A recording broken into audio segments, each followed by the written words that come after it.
Hey. Hi, everybody. Okay, I'm not sure how to share this to my personal page. Let me see if I can. Yeah, I don't see. What is this button? You want me to tag you in it and try to share it?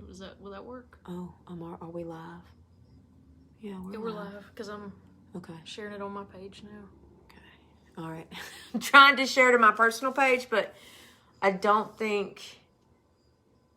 Okay. I share it on mine. Okay. Can you copy and paste and put it on my, well, it's fine. Yeah, whatever. Sure. It's fine. Yeah. Or tag me something. Sure. I don't know. We'll figure that out. It may take everybody a couple of minutes to find us. Yeah. We're not in a hurry. Yeah, we're not in a hurry. We're casual. It's Sunday. It's easy, like a Sunday afternoon. That's right. Yeah, that's probably not the right words. I like it though. All right. Yes. So we'll give it a couple of seconds. Give everybody a minute. Y'all go ahead and... Jackie, can you tag me or share the video and tag me in it, please, so that it will go to my page? Hopefully, maybe. Here we go. Let me see if I can edit. Yes, you could totally do that and tag. Tag you. There's the tag button. Oh, I don't even know what that is. That one right there. Oops. This right here? Yeah. The green? The blue. The blue. We're learning technology as we speak. Done. All right. Okay. Save. There we go. Got All it. right. So hopefully that's going to get it out there. So we decided to just go ahead and go live from the page, the UNchurching page. So I'll share the video later, I suppose. Okay. Give everybody a couple minutes. How's everybody doing? How many people? We have 4 people on here, it looks like, so far. And I know, like I said, we're kind of hidden today. I guess everybody saw the sermon, so that'll make it a little easier, so we won't have to really go over all the notes and stuff. But go ahead. I shared the sermon to the UNchurching page as well. Oh, good. Excellent. So what I think basically what the heart of this message is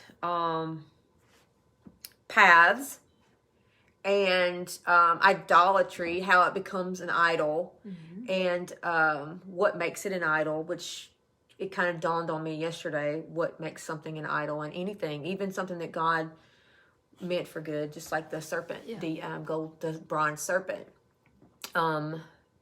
became an idol. Even though God said, hey, do this is what you have to do, it was turned into an idol. And I kind of feel like that's what the cross and was meant to be just a symbol. It meant to be a symbol to look upon and take action in your faith. Right. In your faith, and that's to ignite the divine within yourself. And that's kind of what we talked about today in a very brief nutshell. But we talked about how many, I don't have my book, I wish I would have brought it with me, my comparative book, but we talked about the different stories in Scripture where God doesn't say, hey, I'll do this for you. God basically says, you do it. You speak to it. You split the sea. Yeah. With your own with your power. You do authority. It with your authority, your words, your I love that you said authority because it was the staff, which we have that thing right here, but Moses' staff represented his authority. And that's there it is, you know. And then of course Ezekiel, he said, speak to the bones, breathe, speak to the breath, you know, and that means spirit. We all have that breath in us, and we have the power to one spirit in spirit. And I love that he said prophesy, and that word prophesy, when I looked it up in the Strong's, and it means in divine spirit. I love that. So I noticed something when you were saying that today during the sermon, and I think I put a note in my phone so that I wouldn't forget it, but it just, I saw it differently today. The word spiritual and then the word ritual. Ritual is in spiritual. So I thought that somehow if we lose the spirit part, we're left with only the ritual, which is just the empty idol. Right? Damn. Absolutely. Absolutely. Because, absolutely. Like if the faith and the meaning falls off, we just have the ritual. Yeah. Just the item, whatever it is, the serpent, or just the serpent, the cross, yes, or whatever. the action, the action of the inspired action. That's good. Yeah, I never noticed that. I'm gonna have to look at that and see how that's a good place to go. That was pretty amazing. Yeah, and that's.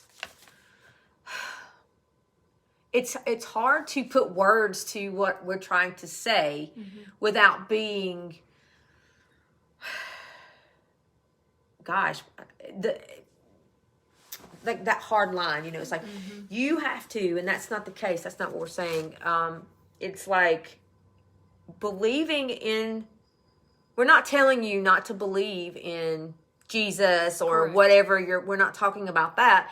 Those things are there to empower us. I think that scripture and the Christ should be a mirror. Yeah, absolutely. A place where we can stand in front of and see that within ourselves. Not separate from. And that's what makes it, that's what takes away the duality. Because that duality, I've been wrestling with duality for a while. Not wrestling with it, but look, the idea of it, duality, because we're so trained that God is out here. It's weird how we're taught that God is God is on the inside, but everything they tell you that, but everything that is taught contradicts that and puts God in a different place, and you can't get to God unless you are, holy and prayed up and walking on the right path and in the right church, following the right doctrine, denomination, do the rituals. Yeah, you're doing the right ritual. To try and get you to spirit. And that's where I love that, Holly, that you said spiritual and ritual are, that's interesting. What we got here. Well, several more people joined us. Donovan, Willow, Teresa, Brandy. Hi guys, how are Sarah, y'all doing? Yeah, so several. Jackie, I saw you. Let's see.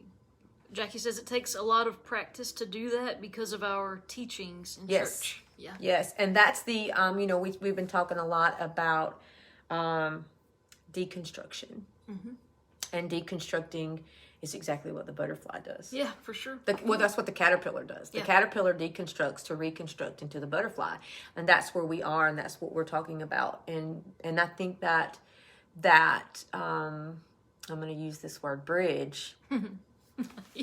Happens when you and I think it's a necessary part of the process. If you're building a road, you build the road as far as you can.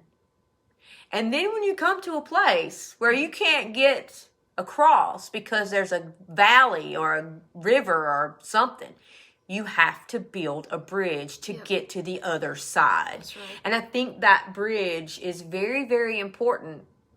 And I think the bridge is that place between our natural understanding and our supernatural self. Yeah.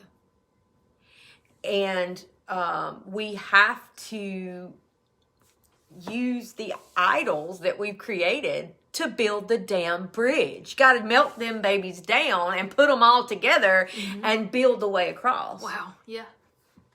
And walk on it instead of, elevating it, putting it into practical use. Put it into practical use. Yeah, absolutely. I wonder if the bridge is our mind too. I think our mind is limited. I think the bridge is the connection between the mind and soul. Yeah.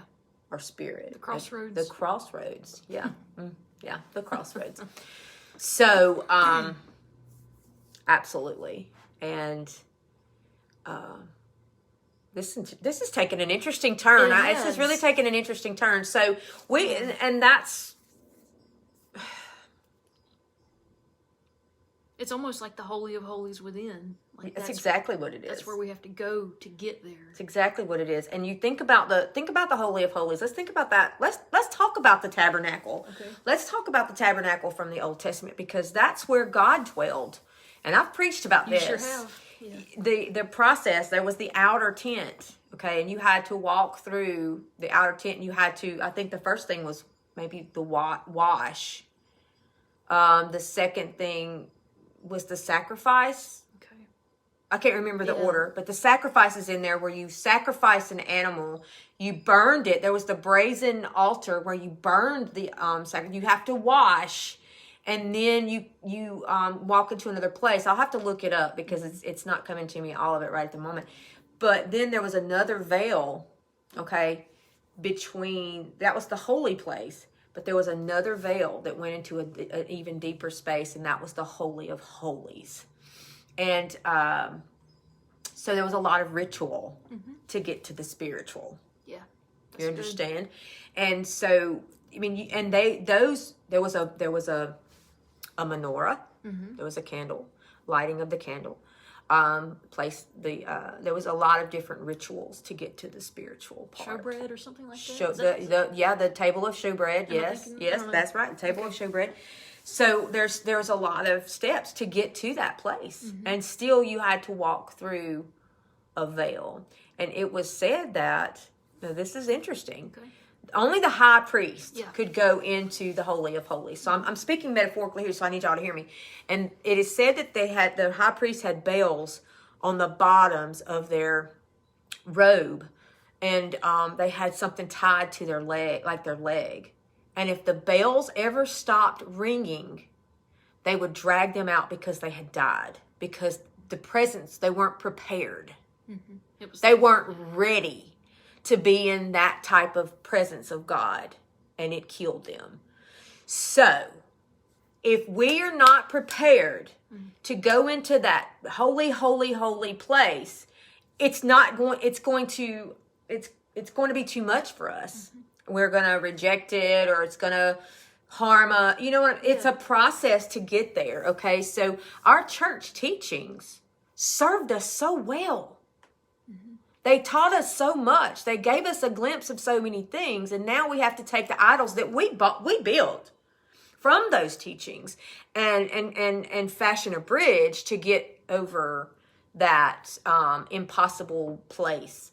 So, but I think everything, that part of the journey is getting prepared to go into that new dimension, that new space, that new holy place, that place of awakening and spirituality and not rituality. Yeah. That's good. Yeah. I mean, but I think the ritual is part of the process. Yeah, it's kind of like, and I've never done it, but I've seen it done. You know, when you pour concrete, you have to build a frame. There has to be a frame to hold the shape and to give a beginning, a starting point, and then you pour the concrete. And once it solidifies and gets to a point, you tear all that frame off. You don't need it anymore. That's right. It doesn't have a use anymore. That's absolutely right. Absolutely right. I don't know. Well, and that's right. And that's what happens, because you get, it's like we get stuck in those frames. We get stuck in those boxes. We get stuck in the ritual. If you are trying to get to the Holy of Holies and you are stuck at the shewbread because you really like because that's always been a picture of the Word, right? You're stuck in front of in front of the table of shewbread, and you like it, and you're good there. You're good there. And you think everybody should just hang out at the table and not go further to the brazen altar or further to the, the incense or whatever's next, right?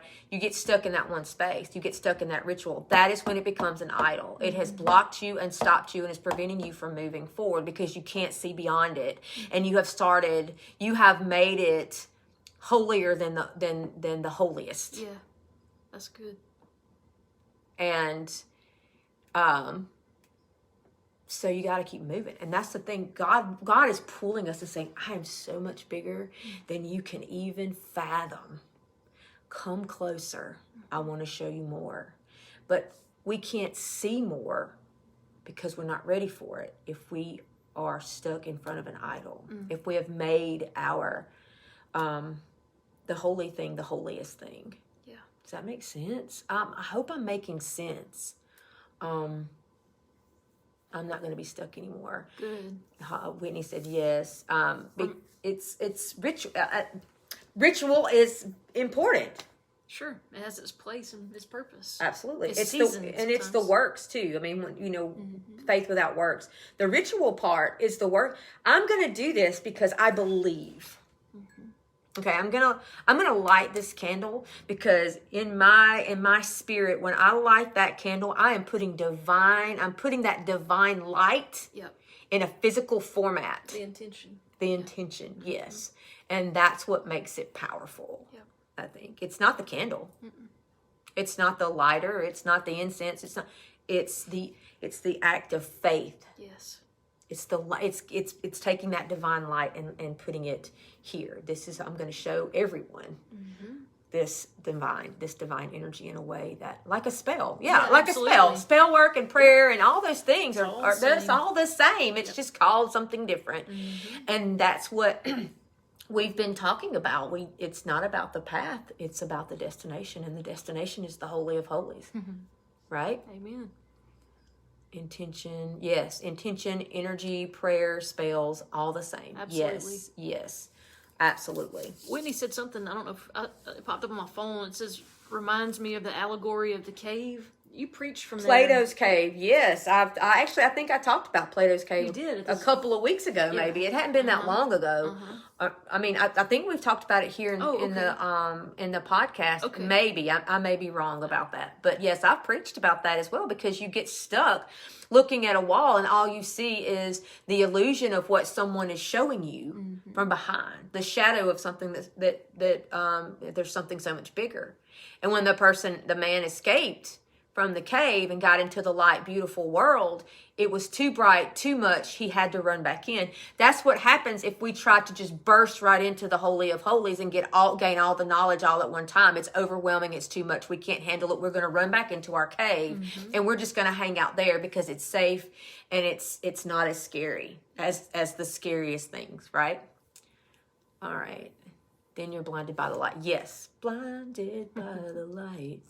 It scares you. Exactly. It scares you too much. And the thing about, and it's so interesting because every time an angel showed up or something like, the first thing they say is, fear not. Yep. They're terrifying. Angelic divine beings are terrifying because I can't imagine, I say because, hell, I don't know why, but it's because they're more than we can wrap our minds around. And so is God. If the angelic beings are that terrifying, imagine what that holy space is.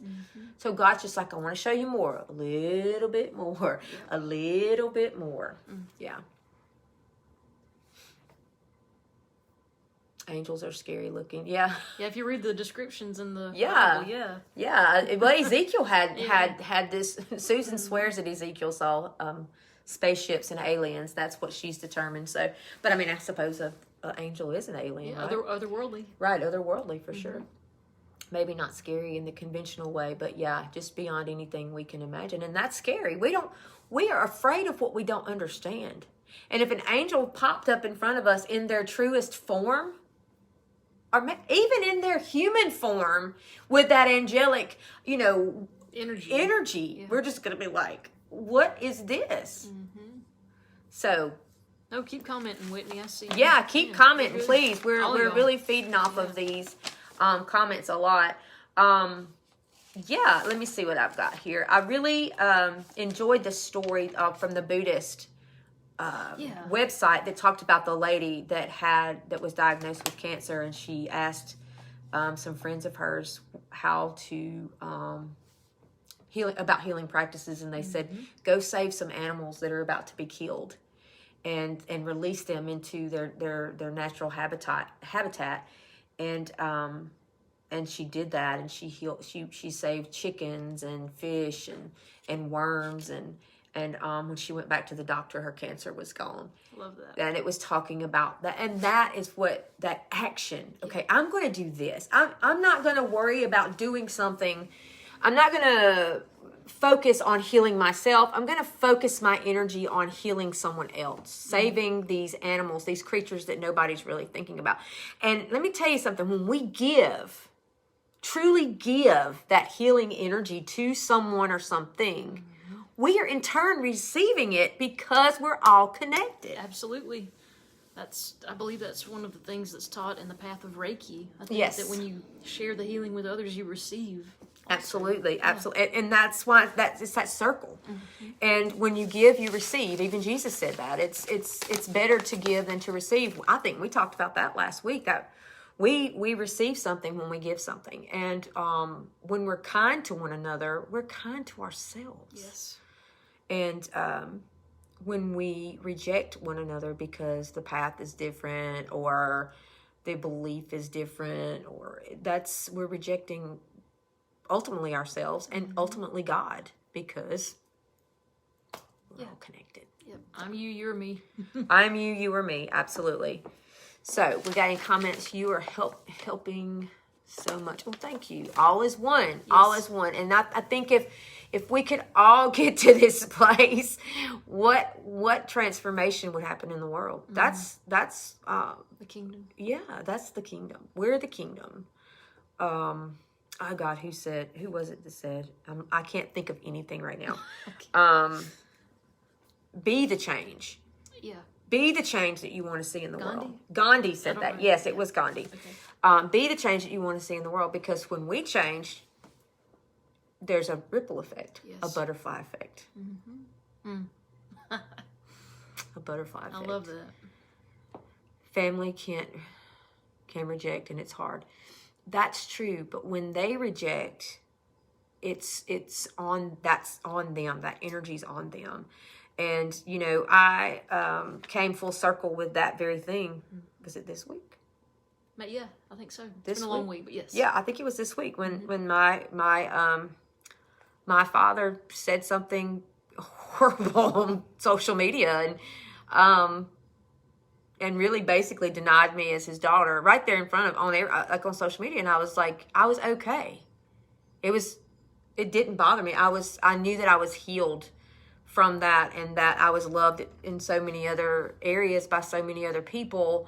I almost felt sorry for him. It was like I hurt for him in that moment, because I understood what kind of lack those types of words and things and are coming from. It's his lack. He is lacking that because of something that was not given to him. And that's where, and I felt like compassion for the man that probably hurt me the most or made me the angriest was born in that moment. And I realized I had compassion for him instead of, other negative feelings that were harmful to me, and would have ultimately been harmful to others. So it's really beautiful. It was really a beautiful moment, and I kept going back to it, I wanted to be mad. I wanted to be angry, and I just was not. And I thought about it, and I was so thankful that it evolved that way. But I got there, and I think you will too, Teresa. I promise. I think you will too. I promise. I promise I think you will. I can't promise that you will, but I think that you will, absolutely. So, okay. Limits their world. That's right. It limits their world, and they're stuck in that place. Yeah. I came out. I chose to come out, and broke free from the chrysalis. All right. I love that. And Teresa mentioned too, talking about we can be the change starting at Joshua Generation.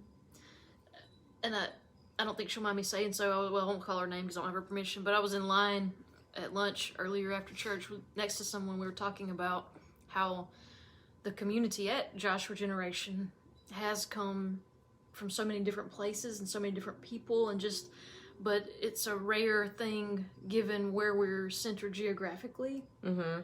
But it occurred to me that the reason we are so open, most of us who are there, is because we have experienced that rejection. That's right. And when she said when you said limiting, they've limited themselves. well, we are unlimited. We are unlimited. You know, and so that's why it's such an open door and an open table and so many paths. Or we celebrate all those because the diversity is just, I could just cry. It's so beautiful when you see all the different people coming together to really the same truth in the center. That's in the center. That's absolutely Anyway. right. Well, and we get to a place, and a lot of it takes a while to get here as well, but you're thankful for those hurtful rejections because it made you compassionate, and it gave you an empathy that makes you love beyond boundaries and love beyond biases, and it can do one of two things. It can turn you into a complete ass jerk that hates everybody, which is, with walls and, or it can turn you into a person with love and compassion. So, celebrate diversity. Yes. Anybody else? We got anything else? Jackie says if we don't forgive, then it hurts us. We become the ones who need more healing than that person. That's correct. Whit says, yes, shitty situations give you a chance to grow. And Sarah says, you're my soul sister. I admire your compassion so much. I struggle with that. It's agonizing. Love y'all. I'm off to my retreat. Okay. Yeah. So. And that's, I'm going to tell you the story. How did we get here? We're way away from our topic, but we are 100% away from and that's okay because we want this to be an organic conversation. I'm thinking about forgiveness at this point because when Jesus was on the cross, and he was struggling, and it was about to die, someone offered him the vinegar, the medicine, and he didn't take it. One gospel says that he did. One gospel says that he didn't. And so I'm going to look at the one that says he didn't. He turned away from it when he tasted it, because what that was it was like a narcotic. And it was often given to the people hanging on a cross as mercy to help them because they were just about to die. It was like just a mercy, at the very end, it's a mercy. It was to help kill the pain, to stop the pain. And Jesus did not drink it. Jesus chose the pain and allowed that pain to follow through and ultimately die. And when the pain died, it was resurrected new. Yeah. It became something new. I think about the Ouroboros, the cycle of life and death. And if we will allow our pain, we will follow through with it and not numb it, not ignore it, not try to stop it. Sit with it. Sit with it. Cry out and say, why have you done this to me? Because even Jesus did that with God. Why have you forsaken me? I mean, he vented and he said what he needed to say. Processing all of our stuff and following through with all of our stuff and letting it die. Letting the pain die instead of reliving it over and over and over again. If we'll just let the pain, if we'll follow through with it, let it die, we can resurrect something beautiful out of it. And he said, forgive them, didn't he? Forgive them. Yes, he did. Because they don't know what they're doing. That's right. And that, I think, he did. He prayed, he said, forgive them. Yes. And I think that's where you have to get. Yeah. You have to get to the place where instead of you're like, send down hell and brimstone on them and forgive, instead of that, you say forgive them. Yeah, feel the compassion. Yes. Let it transform. The pain transform to compassion. It's a powerful thing. It's a powerful, difficult thing. Lori says everyone's entitled to healing. Whit says we limit ourselves for sure. Limits are self-made. Yes. You have to feel pain to let it go. Yes. To acknowledge it. Yes. Absolutely. And we'll come full circle here and not let your pain become the idol. Exactly. And your description of Jesus on the cross, you quoted the scripture this morning where he said, I'll be lifted up as the serpent. And so it was he knew. Don't let your pain become the idol. Yes, that's absolutely right. Don't let your pain become the idol. Because, we can exalt our pain and our victimization, and it becomes our identity. Oh, yeah. It becomes our crutch. It becomes the thing that we pay homage to. It becomes the thing that it's the limit. It's the limit. It's the thing we worship. It has more power than we do. And that's when it becomes an idol. As we approach, I see Sarah said something. As we approach Mbok, did I say Yes. right? Mm-hmm. Bridget's day. Yes. Her energy is very gentle, loving, tender, and compassionate. Your compassion for your father and others reminds me of that. Okay, retreat is actually on. Love all y'all. Thank you, Sarah. I love you so much. We love you too. We love all y'all. We appreciate y'all being And that's here. what, damn, that was kind of deep. Yeah, How did we I get, know. that was kind of deep that we got there. That was pretty incredible that we got to that place. Where we were supposed to go. We were supposed to do that, yeah. And that was definitely not planned. So we came straight here and did this. We should probably not discuss the podcast before we get here. I think it's much better this way. Yeah. But yeah, I think idols can be things of religious nature or even things of our own making in our own lives, for sure. Oh, yeah. But that's what we got, y'all. Pretty good, huh? Anybody got any comments or questions or concerns? Gabby joined us. Hey, Gabby. And Teresa says, loving this podcast stuff, does so much good stuff. I agree. I like it. I like it too. I'm enjoying the conversations. Yeah. So I like the informality and the format. I do too. Just talking about it. Just talking about it and discussing it. All And right. Y'all's comments are everything. Yes, so we are thank so. y'all. This was so much interactive. I'm so grateful for it. Love you too, Whit. We love all of y'all. Yes. And if y'all need anything, let us know. Send us a message, and we'll let you know about church next week if we're going to be in the park or it just depends on the weather. So, all right, we love you guys. Love you. Namaste. Blessed be. Bye, guys. Oops. Did it do?